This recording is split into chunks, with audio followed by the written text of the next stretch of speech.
Salut à tous et bienvenue sur Magic Arena FR, comment ça va fou? Bah, ça va très bien et toi? Ça va très très bien, on se retrouve aujourd'hui pour une petite présentation du TCG Lorcana, notamment des mécaniques qui ont été révélées récemment. Ça paraît sur du coup notre chaîne TV parce que c'est l'endroit où on a envie de parler de Magic mais aussi d'autres TCG. Et du coup, let's go, si jamais ça vous plaît, n'hésitez pas à vous abonner. On a une chaîne aussi principale pour ceux qui ne nous connaîtraient pas, du coup, qui s'appelle ValetPL Magic Arena FR, où là on ne fait que du Magic, mais sur celle-ci, on fait un petit peu tout, on se fait plaisir.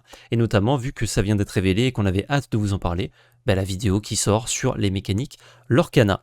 On Ouais, va vous présenter un petit peu ce qu'est Lorcana avant pour ceux qui connaissent pas. Je t'en prie, Val. ouais, Lorcana, c'est un TCG sur l'univers de Disney. Vous pouvez le voir notamment à l'écran que c'est brandé Disney. Il y aura notamment donc des personnages emblématiques de Disney comme Mickey Mouse qui ont déjà été révélés. C'est extrêmement attendu à la fois par les collectionneurs et à la fois par les joueurs de TCG parce que on sait qu'il y aura un game collection très axé, notamment sur la rareté des différentes cartes, mais aussi que le gameplay se veut compétitif, en tout cas jouable en tournoi. Au niveau de la sortie, ça sortira fin août, le 18 août notamment en France. Et puis au niveau des informations de date de sortie, c'est tout ce qu'on sait pour l'instant. On sait qu'en tout cas, le jeu sera distribué à la fois en boutique professionnelle et aussi en grande surface. Maintenant, on va s'intéresser un petit peu plus profond, en profondeur sur le gameplay, comment on lit une carte, quels sont les différents types de cartes. Je te laisse la main, PL. Yes, alors différents types de cartes, on en voit 4 pour l'instant, c'est pas dit qu'il n'y en ait pas plus, parce que comme tous les TCG, il y a peut-être des nouveaux types qui vont pop. Pour l'instant, on se contente des personnages, donc caractères, des objets, les items, des actions et des chansons, donc songs. Donc les personnages, c'est un peu les créatures, la base du jeu, celles avec lesquelles on va essayer de gagner la partie. Les objets sont si on peut comparer un petit peu à Magic, sont comme des artefacts, on va dire. Ce sont des items qui vont pouvoir être utilisés tout de suite pour faire un effet particulier et qu'on va pouvoir utiliser à chaque tour. Enfin, ça dépend de l'objet, mais en général, ce sera le cas. Les actions, c'est un peu comme les éphémères à Magic, ça fait un effet, et ensuite la carte est mise dans la pile de défausse. Et les chansons, alors c'est un petit peu comme des actions, normalement, sauf que la particularité, c'est qu'on peut les lancer sans payer leur coût en ressources si on engage une créature en fait qui a un coût équivalent ou supérieur au coût de la chanson. Donc en gros, c'est un petit peu un sous-type d'action, si j'ai bien compris. Ouais. Petit zoom sur comment on lit une carte. Donc j'ai pris Mickey Mouse Wayward Sorcerer, hein, qui est la carte présente sur les visuels du coup qu'on a trouvé sur le Twitter de The Illumineers. Ouais. Donc vous avez en haut à gauche, on va commencer le coût en mana, donc c'est le 4 qui est dans l'hexagone, et le symbole qui est autour. Enfin, c'est pas du mana, c'est le coût en encre, pardon, mais l'encre c'est le mana du coup de ce jeu, c'est la ressource pour caster vos cartes. Et le symbole que vous voyez autour du coup, le cercle doré, ça indique que cette carte peut également devenir une ressource, qui font partie des règles du jeu, on en parlera après. Ça indique juste que ça peut être ressource ou pas, et si vous regardez les cartes par exemple comme la chanson qui n'en a pas, c'est-à-dire que cette carte ne peut pas être une ressource. Au milieu, on a du coup le nom de la carte avec un petit titre. Donc là, c'est une carte Mickey Mouse Wayward Sorcerer. Il y aura d'autres cartes Mickey Mouse, mais avec d'autres particularités. On a les points de force qui sont le 3 entouré de piques et les points d'endurance, willpower. Donc je sais pas comment on traduit exactement ça. En gros, c'est les points de vie de la carte qui sont à droite dans le bouclier. Et en dessous, on a le sous-type. Là, par exemple, on a Dreamborn Sorcerer. C'est la classification, ça va permettre de faire certaines choses. Par exemple, une carte qui dirait soigner un dégât à tous vos sorcereurs. Ça marche comme ça. Et on a les effets ensuite dans les lignes en dessous. Là, par exemple, on a un effet Animate Broom. Quand on l'active, on peut payer du coup une ressource, donc c'est 1 et l'hexagone ça veut dire une ressource, de moins pour jouer des broom characters, donc des personnages balais. Donc là c'est là où le sous-type qu'on a vu juste en dessous est intéressant. Et il a un autre effet, ce Mickey, c'est Ceaseless Worker. Whenever one of your broom characters is banished in a challenge, you may return that card to your hand. Bon, voilà, ça rentre dans les détails de gameplay, mais c'est un autre effet de la carte. Et on finit avec ce qu'il y a sur la droite, les deux petits symboles. Ça indique le lore value, donc la valeur de l'or, la valeur d'histoire, qui est les points de victoire du jeu. Et il faut arriver à 20 points de victoire pour gagner. Et en fait, ça indique combien de points va faire gagner Mickey Mouse quand on l'utilise pour faire gagner, du coup, de la lore value. C'est ça. On Voilà. précise aussi qu'à l'instar des couleurs de Magic, il y aura différentes couleurs dans l'Orcana qui pourront être peut-être mixées selon les decks. Donc on a l'ambre, l'améthyste, l'émeraude, le rubis, le saphir et l'acier, comme vous pouvez le voir sur la droite de la carte. Et maintenant, on va s'intéresser au gameplay. Donc du coup, comment est-ce que ça fonctionne? Comment est-ce qu'on joue au TCG Lorcana? Eh bien déjà, les deux joueurs vont devoir s'affronter dans une partie en 1v1 et le premier qui remportera la partie, c'est celui qui arrivera à 20 marqueurs lore. On est sur un TCG Disney, le but c'est pas de tuer l'adversaire, mais plutôt d'acquérir le plus de marqueurs lore. Ce qui est plutôt bien pensé et assez roleplay avec le fait qu'on soit dans un univers Disney C'est quand même. ça. Donc il faut engager ces cartes, les exercer pour gagner la lore value On, correspondante. on va y venir, bien évidemment. Le deck sera composé de 60 cartes, à l'instar aussi de ce qui se fait sur Magic. Votre main de départ sera composée du coup de 7 cartes, et vous pourrez piocher une carte par tour. Il y a aussi un mulligan qui vous permettra du coup de jeter un nombre de cartes que vous souhaitez ne pas voir et piocher le même nombre une fois au début de la partie. Une fois par tour, vous allez pouvoir jouer une carte encre, donc du coup dans vos ressources. Ces cartes encre vont être utilisées pour pouvoir payer et jouer vos autres cartes. Par exemple, la carte Mickey Mouse que l'on vend, on va pouvoir la jouer en ressources et ça va nous permettre du coup de l'utiliser pour jouer la carte d'au-dessus qui coûtera une valeur de ressources, une valeur d'encre, tout simplement. Les Yes. cartes peuvent être exercées, donc engagées, à l'instar aussi de ce qui se passe sur Magic, pour rajouter des marqueurs lore, pardon. Donc ces marqueurs lore qui vous permettent, quand vous en avez 20, de gagner la partie. Donc chaque carte que vous avez sur votre champ de bataille, sur votre terrain, sur le board, vous permettra d'être engagé ou pour rajouter des marqueurs lore, ou alors pour aller challenger les autres caractères, les autres personnages de votre adversaire. Et c'est là où la force et l'endurance que vous a présenté PL au préalable rentre en compte.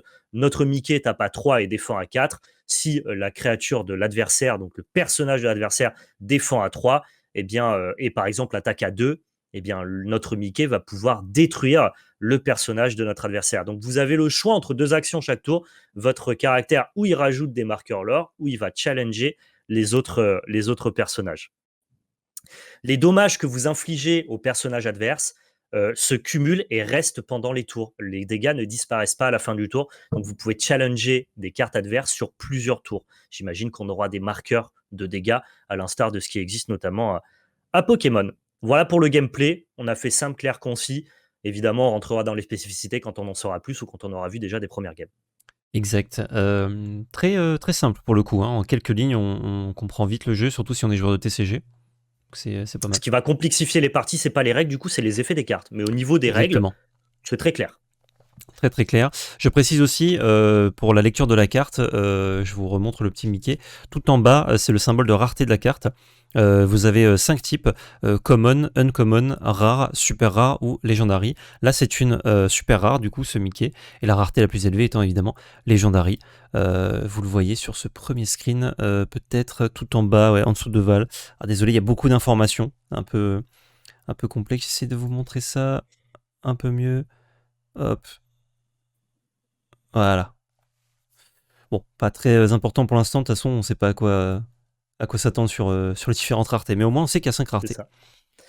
Qu'est-ce qu'on en Et pense, très Val? rapidement, voilà, qu'est-ce qu'on en pense très rapidement? Alors, sur, le côté collection, l'univers Disney, moi, c'est pas forcément l'univers qui me parle le plus, mais j'ai quand même, une sacrée attente sur Disney Lorcana parce que ça va quand même bouleverser le monde du TCG qui est, un monde qui me tient particulièrement à cœur, hein. On est vraiment des fans de TCG au global, donc l'arrivée de Lorcana, on ne peut pas l'ignorer quand bien même l'univers Disney soit pas mon univers, préféré. Ouais, Donc j'aurai un œil curieux sur la collection. Par contre, le gameplay m'intéresse et j'attendais de voir un petit peu à quoi ça allait ressembler.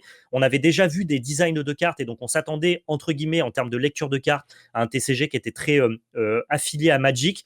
Voilà, on a un coup en ressources, une attaque, une défense, des effets de cartes. C'est très proche d'une créature à Magic. Et en fait, le gameplay nous amène carrément sur ce terrain-là.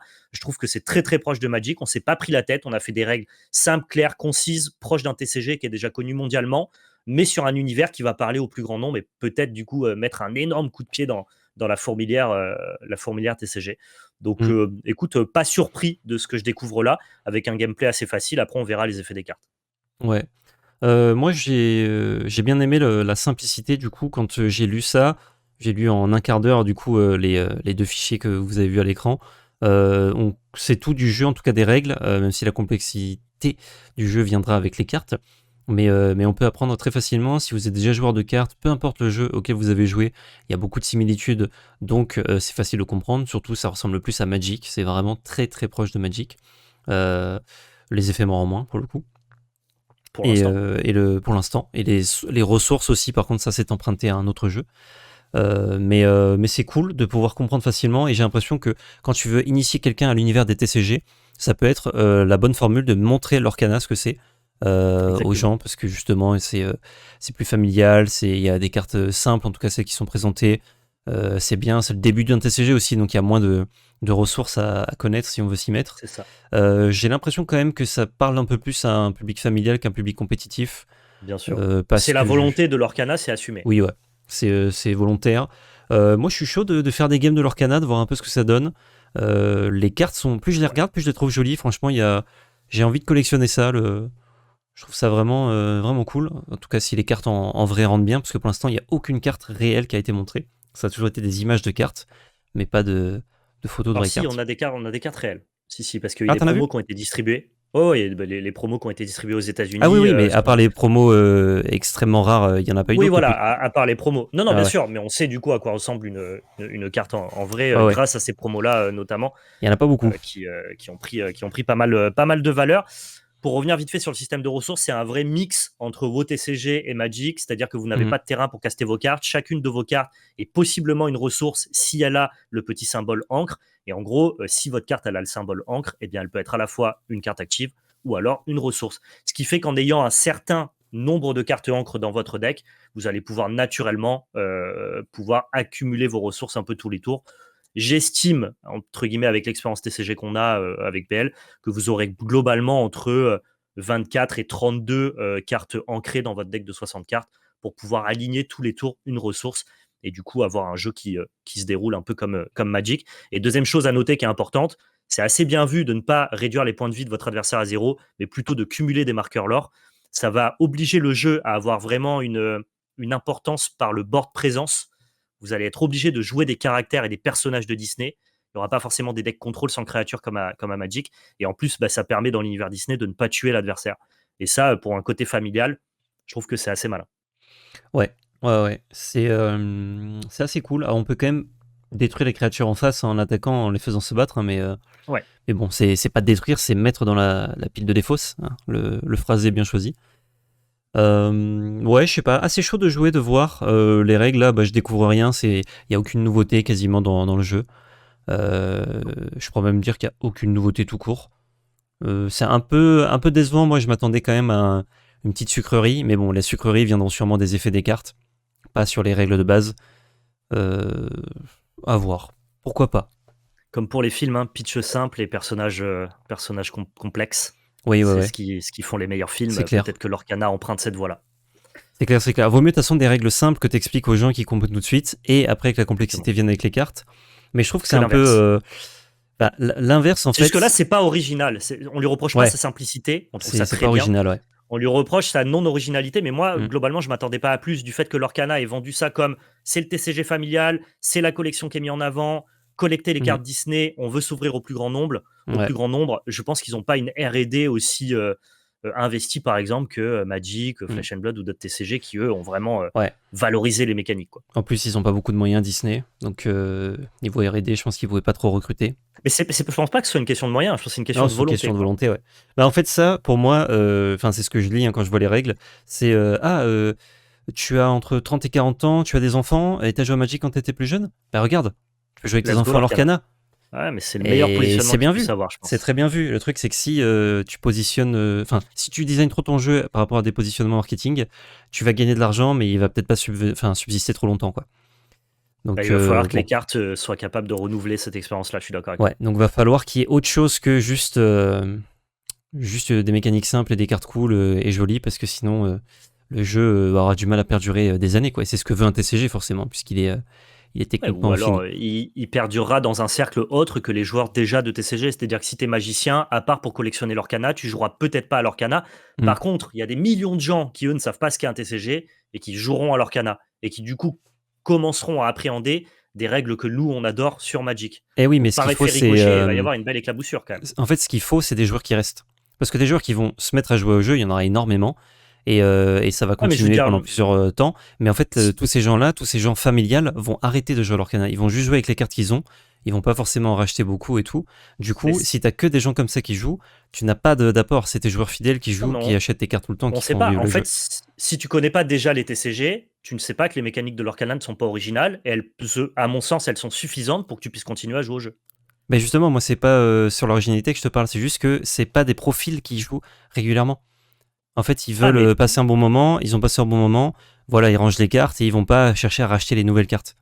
en fait, sur les millions de gens que tu vas brasser de nouveau, tu en auras qu'un petit pourcentage qui vont se convertir définitivement. Et sur les Mhm. millions de gens qui jouent déjà à des TCG, tu en auras aussi qu'un petit pourcentage qui va accepter, entre guillemets, d'avoir des règles un peu moins originales. Mais ces deux pourcentages cumulés, je pense qu'il y aura quand même une espèce de base satisfaisante pour Ah, l'Orcana. peut-être un Après, on verra. jeu. Moi, c'est que des suppositions, genre, j'ai aucune idée de ce qui va se passer, mais c'est vrai que. En fait, visier le familial, les familiales vont pas acheter une boîte de booster à chaque extension pour se régaler, quoi. C'est que des joueurs qui ont joué ou qui jouent actuellement au jeu de cartes qui vont faire ça. Donc, si tu À voir. cibles cette personne-là et que tu parles pas aux autres qui, eux, feront vivre ton jeu régulièrement, bah, c'est là où peut-être peut y avoir un couac. Après, bon, il y a que genre, en tout, il y a 20 cartes ou 30 cartes révélées. C'est trop Ouais. peu pour vraiment savoir ce que va faire le jeu. C'est juste les suppositions de, on discute, qu'est-ce que ça peut devenir. Et c'est vrai que bah, avec des règles non originales, il faut que derrière ça suive, quoi. Sinon ce sera juste de l'acquisition et aucune rétention. Wait and see, nous verrons. En tout cas, c'était intéressant de pouvoir découvrir ces mécaniques, vous les partager. Et si jamais cette vidéo vous a plu, n'hésitez pas à vous follow, à vous abonner à la chaîne sur Valepel TV, qui est notre chaîne secondaire. On parlera notamment de tous les TCG, de divers TCG et surtout de l'Orcana. Plus on en saura, plus on vous fera des vidéos dessus. Oui. Et puis, on a une chaîne principale qui est dédiée à Magic, le meilleur jeu du monde. Donc, n'hésitez pas aussi à nous soutenir et à venir vous follow à la chaîne. Exact, pouce bleu, commentaire, partage, abonnement, s'il vous plaît, ça fait plaisir. Réseaux sociaux dans la description, avec notre chaîne Twitch aussi, ValPL Magic Arena FR. Et surtout n'oubliez pas, c'était de la belle magie. Merci beaucoup aux tipeurs qui soutiennent la chaîne. Si vous aussi vous souhaitez nous aider, le lien de notre page est dans la description.